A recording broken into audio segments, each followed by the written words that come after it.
दोस्तों, आज हम डिस्कस करने वाले हैं एक इम्पोर्टेंट टॉपिक जिसका नाम है राष्ट्रपति अर्थात प्रेसिडेंट। प्रेसिडेंट से रिलेटेड जितने भी इम्पोर्टेंट क्वेश्चंस परीक्षा में बनते होंगे उन सभी को आज हम इस लेक्चर के अंदर डिस्कस करने वाले हैं। तो चलिए स्टार्ट करते हैं without wasting of time. Question number first. दोस्तों, ये जो राष्ट्रपति होता है ये भारत का प्रथम नागरिक कहा जाता है। जब हमारे भारत की जनगणना होती है तो सबसे पहले हमारे राष्ट्रपति का नाम ही लिखा जाता है, इसलिए हम इनको भारत का प्रथम नागरिक के रूप में देखते हैं। नेक्स्ट दोस्तों, ये जो राष्ट्रपति का पद है इसको भारतीय संविधान के भाग 5 के अंतर्गत डिफाइन किया गया है, जिसमें अनुच्छेद 52 से लेकर 151 तक आते हैं। लेकिन इस भाग को दोस्तों हम संघ अर्थात यूनियन के नाम से जानते हैं। अब ये संघ अर्थात यूनियन क्या होता है इसके बारे में भी जान लेते हैं। जैसा कि दोस्तों आप सभी को पता है कि हमारे देश का संविधान 22 भाग 395 अनुच्छेद व 12 अनुसूचियों में विभाजित है। वहीं आज हम डिस्कस करने वाले हैं भाग 5 के बारे में। दोस्तों, इस भाग 5 को हम संघ अर्थात यूनियन कहते हैं, जिसमें आर्टिकल 52 से लेकर 151 तक आते हैं। लेकिन दोस्तों इसके अंतर्गत काफ़ी सारे अध्याय हैं। जैसे इसमें पहला अध्याय है कार्यपालिका अर्थात एग्जीक्यूटिव। इसी एग्जीक्यूटिव के अंदर हमें पढ़ना है राष्ट्रपति और उपराष्ट्रपति के बारे में। तो आपके माइंड में मैं एक बेसिक आइडिया फ्रेम कर रहा हूँ कि भाई हमें क्या पढ़ना है और किस तरीके से पढ़ना है। देखो, भारतीय संविधान के भाग 5 के अंदर राष्ट्रपति आता है, लेकिन भाग 5 में भी काफ़ी सारे अध्याय हैं। ठीक है, जैसे इसमें पहले अध्याय में कार्यपालिका में बताया गया है राष्ट्रपति और उपराष्ट्रपति के बारे में। तो आपसे ये भी पूछा जा सकता है कि राष्ट्रपति या उपराष्ट्रपति किसका पार्ट है, कार्यपालिका का, व्यवस्थापिका का या फिर न्यायपालिका का। तो आपका आंसर क्या होगा, कार्यपालिका का। अब इस कार्यपालिका के अंतर्गत क्या क्या आते हैं तो वो भी देख लेते हैं। जैसे हमने बताया, एक राष्ट्रपति आ गया, दूसरा उपराष्ट्रपति आ गया और तीसरा मंत्रिपरिषद, जिसको हम काउंसिल ऑफ मिनिस्टर के नाम से जानते हैं, ये भी कार्यपालिका का ही पार्ट है। नेक्स्ट, भारत का महान्यायवादी, जिसको हम अटॉर्नी जनरल के रूप में देखते हैं, ये भी किसका पार्ट है, कार्यपालिका का भाग है। तो आपसे पूछा जाएगा कि जो महान्यायवादी हैं वो कार्यपालिका का भाग है, व्यवस्थापिका का पार्ट है या फिर न्यायपालिका का भाग है। तो आपका आंसर क्या होगा, महान्यायवादी कार्यपालिका का भाग है, क्योंकि कार्यपालिका में आर्टिकल 52 से लेकर 78 तक आते हैं। और इसमें जो लास्ट का है वह सरकारी कार्य का संचालन, यानी कि भारत सरकार के कार्यों का संचालन किस प्रकार से होगा वो सभी जानकारी भी इसमें दी गई है। इसी भाग 5 में दूसरा अध्याय है संसद से रिलेटेड। तो हमें केवल और केवल आज क्या करना है, भाग 1 के बारे में डिस्कस करना है। और भाग 1 क्या है, कार्यपालिका, जिसमें आर्टिकल 52 से लेकर 78 तक आते हैं। तो आपसे पूछा जाएगा क्या, कार्यपालिका के अंदर एक प्रेसिडेंट हो गया, दूसरा वाइस प्रेसिडेंट यानी कि राष्ट्रपति और उपराष्ट्रपति। दूसरा दोस्तों इसमें क्या आता है, काउंसिल ऑफ मिनिस्टर यानी कि मंत्रिपरिषद आती है। और तीसरा इसमें आता है अटॉर्नी जनरल यानी कि भारत का महान्यायवादी। चौथी बात हमने क्या पढ़ी, वर्क, यानी कि भारत सरकार के जो कार्य होंगे वो किस तरीके से होंगे, वो सारी बातें कहाँ पर लिखी गई है, कार्यपालिका के अंतर्गत। तो अब आपके एक बेसिक आइडिया समझ में आ गया होगा कि ये जो राष्ट्रपति हम पढ़ने जा रहे हैं उसको कितने अच्छे से किस तरीके से हम डिटेल में डिस्कस करने वाले हैं, हर एक लेक्चर की तरह।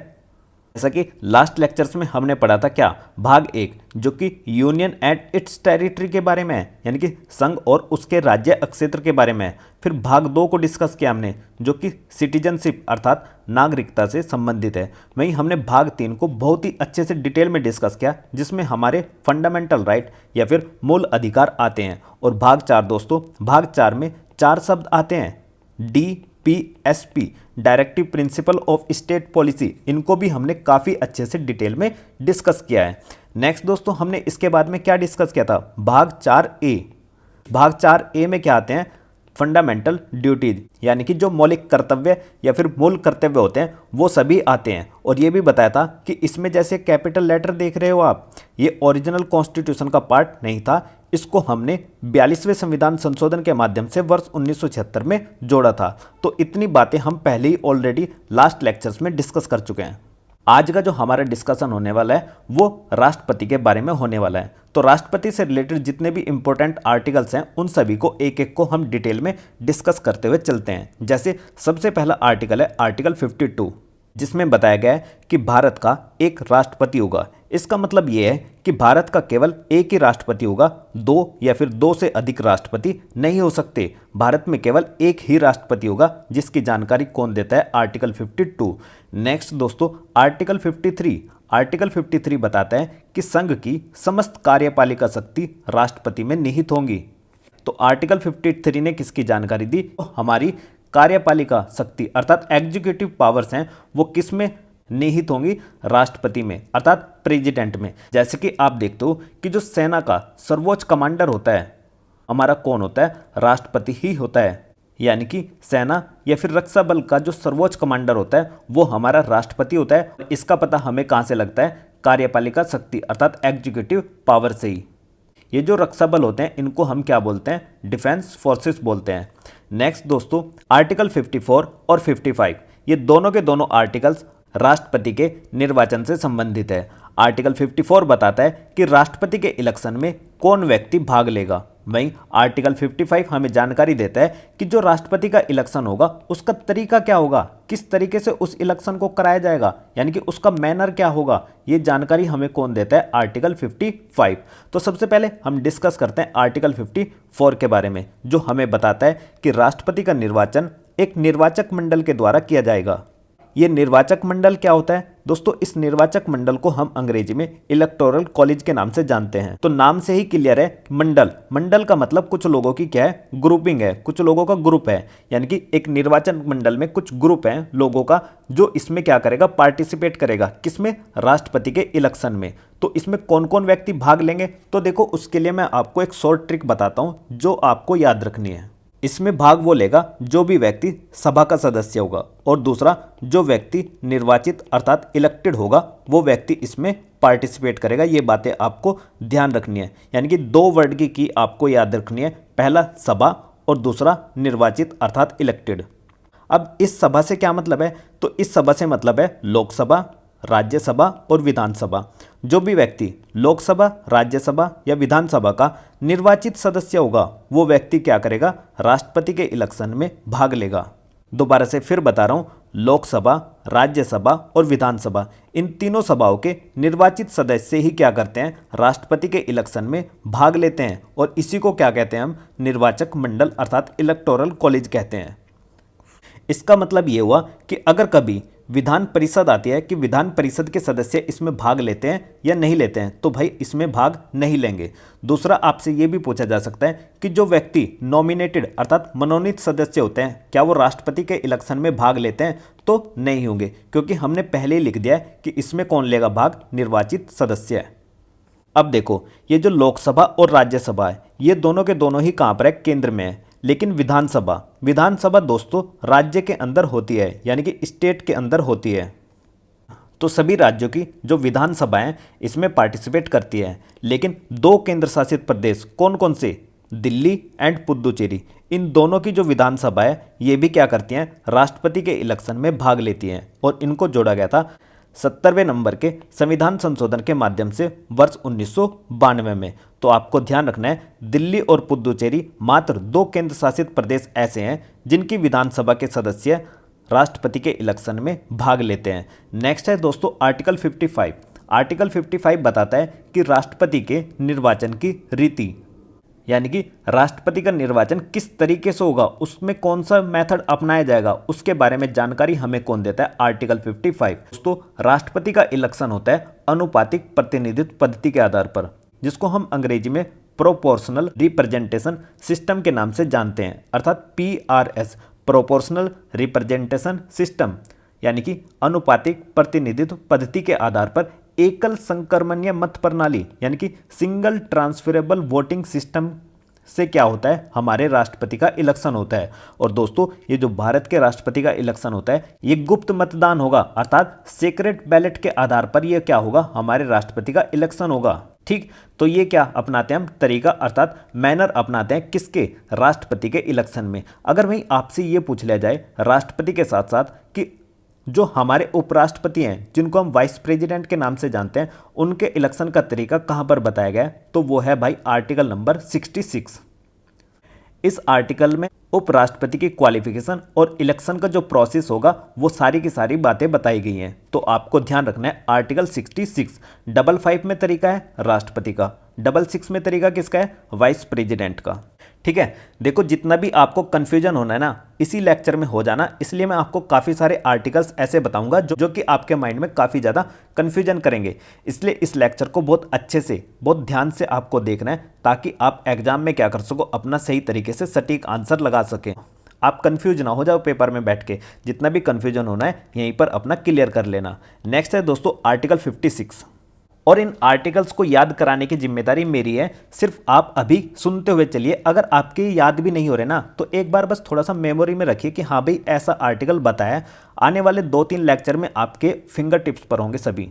ठीक है, नेक्स्ट है आर्टिकल 56। आर्टिकल 56 दोस्तों राष्ट्रपति के पद अवधि यानी कि कार्यकाल के बारे में बताता है कि राष्ट्रपति का कार्यकाल कितने वर्ष का होगा। तो दोस्तों भारत में राष्ट्रपति का कार्यकाल 5 वर्ष का होता है। इस अनुच्छेद से ही क्लियर है। आर्टिकल 56 का मतलब हुआ, अगर मैं इसको लिखूं 5 और 6, जनरली आप देखते होगे कि भारत में या तो किसी का कार्यकाल 5 साल का होता है या फिर किसी का कार्यकाल 6 साल का होता है। तो 6 साल का कार्यकाल किसका होता है, तो आप कहोगे राज्यसभा का। 5 साल का कार्यकाल किसका होता है, लोकसभा के सदस्यों का। ठीक है, यानी कि जो लोकसभा के सदस्य होते हैं उनका कार्यकाल 5 साल का होता है और राज्यसभा के सदस्यों का कार्यकाल 6 साल का होता है। अगर मैं इन दोनों को ही जोड़ दूं 5 और 6 को, तो हमें क्या प्राप्त हुआ, आर्टिकल 56। तो आर्टिकल 56 से हमें क्या मिलता है, राष्ट्रपति का कार्यकाल अर्थात टेन्योर कितने साल का, 5 साल का। नेक्स्ट आर्टिकल है आर्टिकल 57। आर्टिकल 57 बताता है दोस्तों राष्ट्रपति के पद के लिए किसी व्यक्ति के पुनर्निर्वाचन की पात्रता। पुनर्निर्वाचन का मतलब क्या होता है, पुनर्निर्वाचन का मतलब होता है री इलेक्शन। अब ये जो आर्टिकल 57 है अर्थात 57 है, इसको किस तरीके से याद रखना है, आर्टिकल 5 और 7 इन दोनों का सम कितना होता है, 12। 12 का मतलब बार बार, यानी कि अगर कोई व्यक्ति एक बार राष्ट्रपति बन गया है तो वो बार बार राष्ट्रपति बन सकता है, कितनी भी बार राष्ट्रपति बन सकता है, उसके ऊपर ऐसा कोई भी रेस्ट्रिक्शंस नहीं है। ये जानकारी हमें कौन देता है, आर्टिकल नंबर 57। 5-7 मतलब 12, 12 मतलब बार बार। ठीक है, जैसे आप देखोगे कि जो यूनाइटेड स्टेट ऑफ अमेरिका है, अमेरिका में केवल कोई व्यक्ति 2 ही बार राष्ट्रपति बन सकता है, लेकिन भारत में ऐसा नहीं है क्योंकि आर्टिकल 57 ये कहता है कि कोई भी व्यक्ति कितनी भी बार राष्ट्रपति बन सकता है। और इसका जो परफेक्ट एग्जाम्पल है हमारे यहाँ पर डॉक्टर राजेंद्र प्रसाद हैं, जो कि 1 से अधिक बार राष्ट्रपति बने हैं। नेक्स्ट है दोस्तों आर्टिकल 58। आर्टिकल 58 दोस्तों राष्ट्रपति की क्वालिफिकेशंस के बारे में है, यानी कि योग्यता के बारे में, कि कौन व्यक्ति राष्ट्रपति के पद पर बनने योग्य होगा। तो इसमें बताया गया है कि सबसे पहले क्या होना चाहिए, वो व्यक्ति भारत का नागरिक होना चाहिए अर्थात सिटीजन होना चाहिए। नेक्स्ट इसमें बताया गया है कि वह व्यक्ति 35 वर्ष की आयु पूरी कर चुका हो, यानी कि अगर कोई व्यक्ति राष्ट्रपति के पद के लिए नामांकन करता है तो उसकी आयु क्या होनी चाहिए, 35 वर्ष कंप्लीट होनी चाहिए। तो यहां पर कंप्लीट वर्ड देके पूछा जाएगा आपसे। नेक्स्ट दोस्तों जो कि काफी ज्यादा इंपॉर्टेंट है, इसमें बताया गया है कि कोई व्यक्ति राष्ट्रपति निर्वाचित होने के लिए तभी योग्य होगा जब वो लोकसभा का सदस्य निर्वाचित होने की योग्यता रखता हो। यानी कि इसमें क्या बताया गया है कि लोकसभा का सदस्य निर्वाचित होने की योग्यता रखनी चाहिए अगर कोई व्यक्ति राष्ट्रपति के पद के लिए लड़ने के लिए जा रहा हो। लेकिन अगर वहीं आपसे पूछा जाए कि जो हमारा उपराष्ट्रपति है, वाइस प्रेसिडेंट है, जिसके बारे में इलेक्शन से रिलेटेड बातें कहां पर कही गई है, आर्टिकल 66 में, इसमें बताया गया है कि वाइस प्रेसिडेंट को क्या होनी चाहिए, 35 वर्ष की आयु पूरी होनी चाहिए, भारत का नागरिक होना चाहिए, और तीसरी बात इसमें बताई गई है कि जो भी व्यक्ति उपराष्ट्रपति के पद के लिए योग्य होगा वह क्या होना चाहिए, राज्यसभा का सदस्य निर्वाचित होने की योग्यता रखता हो। तो वाइस प्रेसिडेंट अर्थात उपराष्ट्रपति के बारे में क्या है, राज्यसभा, और प्रेसिडेंट अर्थात राष्ट्रपति के बारे में क्या है, लोकसभा। तो आपको कंफ्यूज नहीं होना है, जबकि दोनों में एज का क्राइटेरिया क्या है, 35। बस आपको ध्यान करना है राष्ट्रपति के में क्या है, लोकसभा, उपराष्ट्रपति के में क्या है, राज्यसभा। देखो उपराष्ट्रपति के में राज्यसभा क्यों है, क्योंकि हम देखते हैं कि जो हमारा उपराष्ट्रपति होता है वो राज्यसभा का क्या होता है, पदेन सभापति होता है, एक्स ऑफिशियो चेयरमैन होता है। और इसकी जानकारी हमें कहाँ से पता लगती है, आर्टिकल 64 और 89 से। ये 2 आर्टिकल है जो हमें जानकारी प्रदान करते हैं कि आर्टिकल 64 और 89 के द्वारा ये बात कही गई है कि यदि कोई व्यक्ति हमारा उपराष्ट्रपति है तो वो क्या होगा, राज्यसभा का पदेन सभापति होगा, यानी कि एक्स ऑफिशियो चेयरमैन होगा। ठीक है, तो इस तरीके से आपको आर्टिकल 58 में क्वालिफिकेशंस को याद रखना है। नेक्स्ट है दोस्तों आर्टिकल 59। आर्टिकल 59 में दोस्तों राष्ट्रपति के पद की शर्तें बताई गई हैं, यानी कि जो उसकी कंडीशंस हैं किसकी, प्रेसिडेंट की पोस्ट की, वो क्या क्या हो सकती हैं। तो देखो जो कंडीशन है सबसे पहले आपको याद रखनी है कि कोई भी व्यक्ति जो राष्ट्रपति होगा वो किसी अन्य लाभ का पद धारण नहीं कर पाएगा। ठीक, दूसरी कंडीशन है कि राष्ट्रपति की उपलब्धि जितनी भी है और भत्ते उनको उसकी पद अवधि के दौरान कम नहीं कर सकते आप। पद अवधि के दौरान कितने, यानी कि कोई व्यक्ति राष्ट्रपति के पद पर कितने टाइम के लिए रहता है, 5 साल के लिए रहता है सामान्यतः, तो उस समय पर उसकी उपलब्धि और भत्तों को आप क्या नहीं कर सकते, कम नहीं कर सकते। तीसरी बात, यदि कोई राष्ट्रपति संसद के किसी भी सदन जैसे लोकसभा या फिर राज्यसभा, ऐसे ही राज्य की जो विधानमंडल है उसके किसी भी सदन यानी कि विधानसभा या फिर विधान परिषद का अगर सदस्य है तो वो राष्ट्रपति के पद पर नहीं बन सकता। अगर वो राष्ट्रपति के पद पर बनना चाहता है तो उसको क्या करना पड़ेगा, उस पद से इस्तीफा देना पड़ेगा, तभी वो क्या करेगा, राष्ट्रपति पद के लिए निर्वाचित होगा।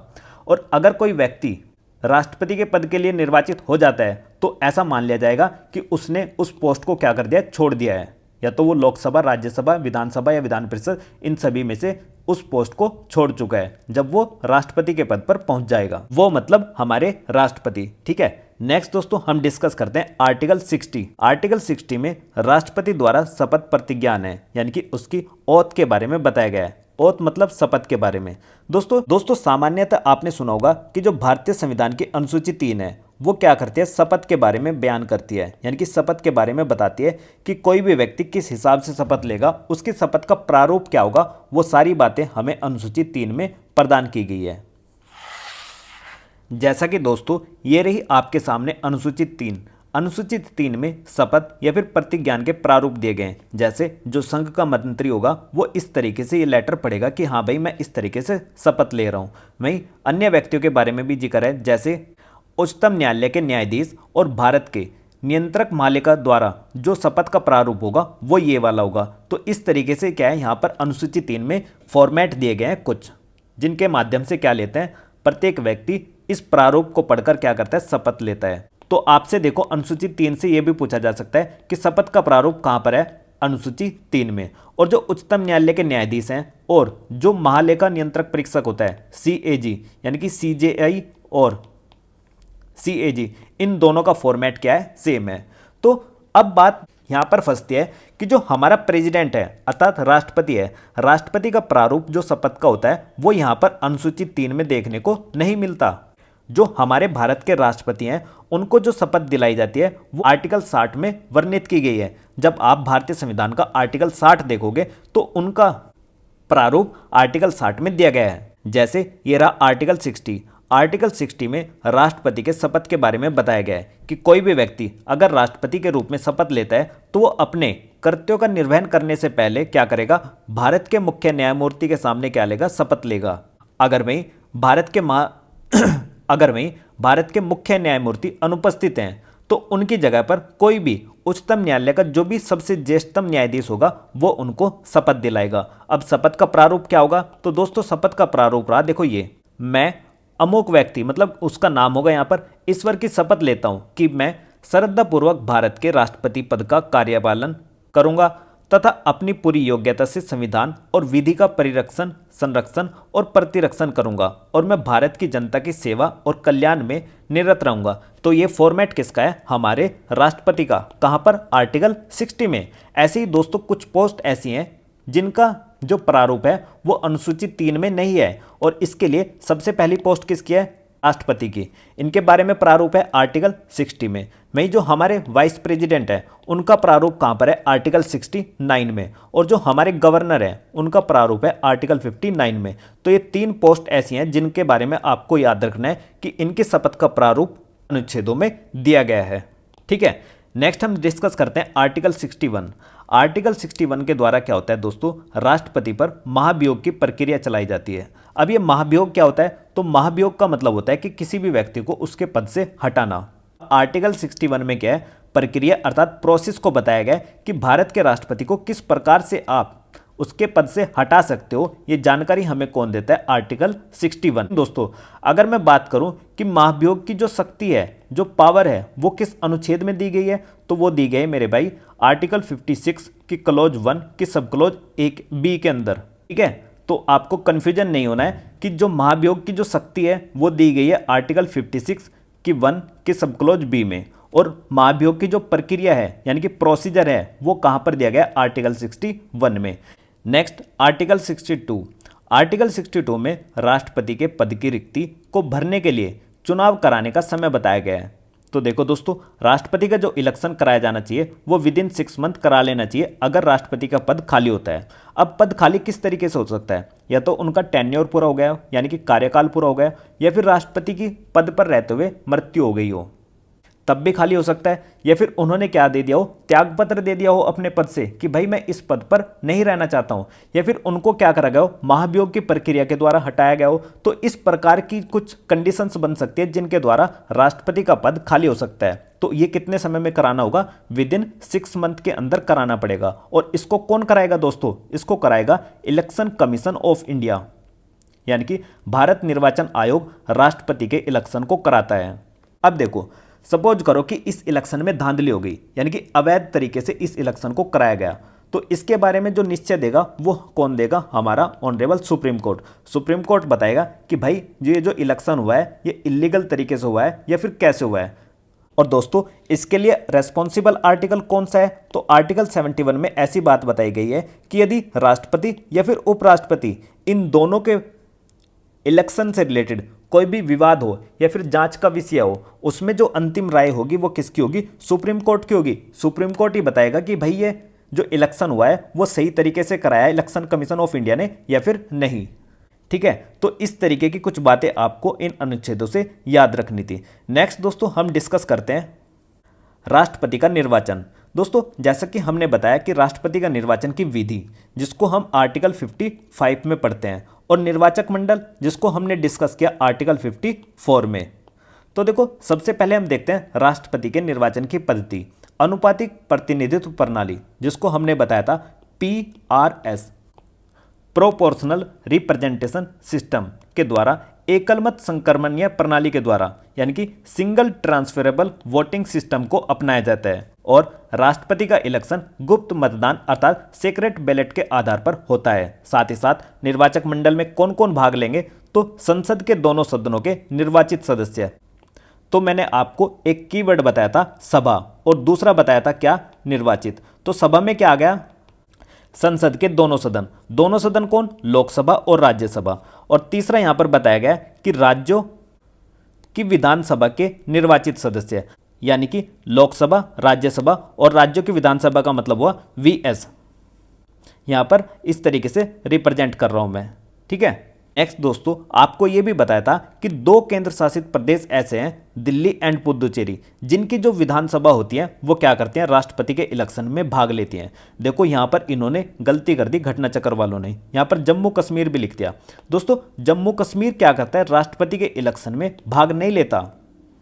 केवल दिल्ली और पुदुचेरी, मात्र 2 ही केंद्र शासित प्रदेश ऐसे हैं जो क्या करते हैं? राष्ट्रपति के इलेक्शन में भाग लेते हैं। और इनको हमने किसके माध्यम से जोड़ा था? तो इनको 70वें संविधान संशोधन के माध्यम से वर्ष 1992 में इनको जोड़ा गया था। ये बातें आपको ध्यान रखनी है। अब कुछ के मन में डाउट होगा कि भाई जम्मू कश्मीर भी तो एक केंद्र शासित प्रदेश है, इसकी भी विधानसभा है। तो मैं कहूँगा भाई देखो, राष्ट्रपति के निर्वाचन में भाग लेने के लिए केवल रेस्पॉन्सिबल कौन है? आर्टिकल 54। जब आप भारतीय संविधान का आर्टिकल 54 पढ़ोगे तो वहां पर जम्मू कश्मीर का जिक्र नहीं किया गया है। यही बात एक व्यक्ति ने RTI लगाकर भी पूछी थी, जिसकी न्यूज आप सर्च भी कर सकते हो। RTI लगाई थी, उसमें पूछा गया था इलेक्शन कमीशन ऑफ इंडिया से कि क्या जम्मू कश्मीर राज्य की जो विधानसभा है वो राष्ट्रपति के इलेक्शन में पार्टिसिपेट करेगी? उन्होंने कहा नहीं करेगी, क्योंकि राष्ट्रपति के इलेक्शन के लिए रेस्पॉन्सिबल कौन है? आर्टिकल 54 है। अगर आप राष्ट्रपति के इलेक्शन के बारे में पढ़ना चाहते हो कि कौन उसमें भाग लेगा, तो उसमें इलेक्टोरल कॉलेज यानी कि निर्वाचक मंडल के सदस्य भाग लेंगे। और इस निर्वाचक मंडल में कौन होगा, ये जानकारी हमें देता है आर्टिकल 54। और और आर्टिकल 54 में क्लियरली बताया गया है कि राष्ट्रपति का निर्वाचन ऐसे निर्वाचक गण के सदस्य करेंगे जो संसद के दोनों सदन यानी कि लोकसभा और राज्यसभा के निर्वाचित सदस्य होंगे और राज्यों की विधानसभा के निर्वाचित सदस्य होंगे। साथ ही साथ स्पष्टीकरण में लिखा गया है कि इस अनुच्छेद यानी कि 54 में और अनुच्छेद 55 में राज्य के अंतर्गत हम क्या समझेंगे, दिल्ली राष्ट्रीय राजधानी राज्य अक्षेत्र समझेंगे और दूसरा पांडिचेरी संघराज्य अक्षेत्र समझेंगे। यानी कि मात्र 2 ही केंद्र शासित प्रदेशों को क्या करा गया है, राष्ट्रपति के निर्वाचक में शामिल किया गया है। इसमें जम्मू एंड कश्मीर आपको देखने को भी नहीं मिलेगा। ठीक है, तो ये बात आपको याद रखनी है। और ये जो मैं आपको दिखा रहा हूं ना कॉन्स्टिट्यूशन के आर्टिकल्स, ये दोस्तों रियल कॉन्स्टिट्यूशन है। जो हाथों से लिखित संविधान था उसकी फर्स्ट कॉपी जो बनाई गई है लेजिस्लेचर के द्वारा वो यही है। इसी में से सारी की सारी बुक्स बनाई जाती हैं। जितनी भी आप बुक्स पढ़ते हो ना वो इसी बेयर एक्ट से निकलती हैं। इसको क्या बोलते हैं, बेयर एक्ट। देखो कानून के बारे में अगर कुछ भी जानना हो तो सबसे पहले उस कानून का क्या करिए, बेयर एक्ट डाउनलोड कर लीजिए। आपको गूगल पर मिल जाएगा आसानी से। जैसे आपको आईपीसी पढ़नी है, इंडियन पिनल कोड, या फिर सीआरपीसी पढ़नी है, क्रिमिनल प्रोसीजर कोड, या फिर इंडियन एविडेंस एक्ट पढ़ने हैं। हालांकि इन तीनों क्रिमिनल लॉ को आज के समय पर खत्म कर दिया है। इनकी जगह पर बीएनएस यानी कि भारतीय नागरिक संहिता, भारतीय नागरिक सुरक्षा संहिता और भारतीय साक्ष्य अधिनियम, इस प्रकार के कानून आज के समय पर ला दिए गए हैं। तो ये क्या है, सारे के सारे आप बेयर एक्ट की फॉर्म में गूगल से डाउनलोड कर पढ़ सकते हो। नेक्स्ट दोस्तों हम डिस्कस करते हैं राष्ट्रपति की अर्हता के बारे में, यानी कि क्वालिफिकेशंस क्या होंगी राष्ट्रपति की। सबसे पहले बताया था भारत का नागरिक हो, 35 वर्ष की आयु पूरी कर चुका हो, तीसरा लोकसभा का सदस्य निर्वाचित होने की योग्यता रखता हो। तो ध्यान क्या रखना है आपको सबसे पहले कि लोकसभा का सदस्य निर्वाचित होने की योग्यता रखता हो कौन, राष्ट्रपति। अगर वहीं वाइस प्रेसिडेंट अर्थात उपराष्ट्रपति के बारे में पूछा जाए तो आपका आंसर क्या होगा कि राज्यसभा का सदस्य निर्वाचित होने की योग्यता रखता हो। नेक्स्ट, किसी सरकारी लाभ के पद पर नहीं होना चाहिए। नेक्स्ट दोस्तों हम डिस्कस करते हैं राष्ट्रपति के चुनाव में नामांकन। दोस्तों नामांकन के लिए 50 अनुमोदक और 50 प्रस्तावक की जरूरत होती है। वहीं जमानत राशि 15,000 की चाहिए होती है। यदि कोई व्यक्ति जो राष्ट्रपति के पद पर खड़ा है वो अपने मतों का 1/6 मत प्राप्त नहीं करता तो उसकी जमानत राशि जब्त हो जाती है। इसका मतलब ये हुआ कि सपोज करो 600 वोट पड़े हैं, इन 600 वोट में से किसी व्यक्ति को इसका 1/6 प्राप्त नहीं हुए, यानी कि 100 वोट प्राप्त नहीं हुए, तो उसकी क्या होगी, ये जमानत राशि जब्त हो जाएगी। और जब्त होने के बाद ये कहाँ पर जमा हो जाती है, आरबीआई में, reserve bank of India. Next, राष्ट्रपति के पद की रिक्तता। दोस्तों राष्ट्रपति का पद किस तरीके से खाली हो सकता है, या तो उसको महाभियोग की प्रक्रिया के द्वारा हटा दिया गया हो जो कि हमने आर्टिकल 61 में देखा, या फिर उनकी मृत्यु हो चुकी हो जब वो पद पर कार्यरत थे, या फिर उच्चतम न्यायालय द्वारा उनका निर्वाचन अवैध घोषित कर दिया। जैसे कि भाई इलेक्शन कमीशन ऑफ इंडिया ने क्या कराया, इलेक्शन कराया, तो कुछ समय के लिए उन्होंने पद धारण कर लिया, लेकिन उनको लगा कि भाई इसमें क्या हुआ है, इस इलेक्शन में धांधली हुई है। तो जब उच्चतम न्यायालय ने अपना फैसला सुनाया और उन्होंने पाया कि अवैध है, तो उस आधार पर भी राष्ट्रपति को हटाया जा सकता है। नेक्स्ट है दोस्तों, राष्ट्रपति खुद ही क्या करे, अपना त्याग पत्र दे दे कि भाई मैं इस पोस्ट पर नहीं रहना चाहता, तो भी क्या हो सकता है, राष्ट्रपति का पद खाली हो सकता है। अब राष्ट्रपति त्याग पत्र किसे देता है, तो ये देता है वाइस प्रेसिडेंट अर्थात उपराष्ट्रपति को, और उपराष्ट्रपति किसको देता है, प्रेसिडेंट को। ये दोनों ही एक दूसरे को दे देते हैं त्याग पत्र। ठीक है, ये बातें आपको ध्यान रखनी है। तो दोस्तों लेक्चर की ड्यूरेशन थोड़ी ज़्यादा होने की वजह से हमें इस वीडियो को यहीं पर पॉज करना पड़ेगा, क्योंकि दोस्तों मैं चाहता हूं कि लेक्चर की ड्यूरेशन 25 से 30 मिनट के बीच में ही रहे। तो उम्मीद करता हूं कि इस टाइम पीरियड में आपके काफ़ी सारी चीज़ें समझ में आई होगी। तो दोस्तों अगर आपको ये वीडियो अच्छी लगी है तो इस वीडियो को लाइक कीजिए और अपने दोस्तों को शेयर कीजिए। तो मिलते हैं नेक्स्ट वीडियो में। Thank you for watching GS era.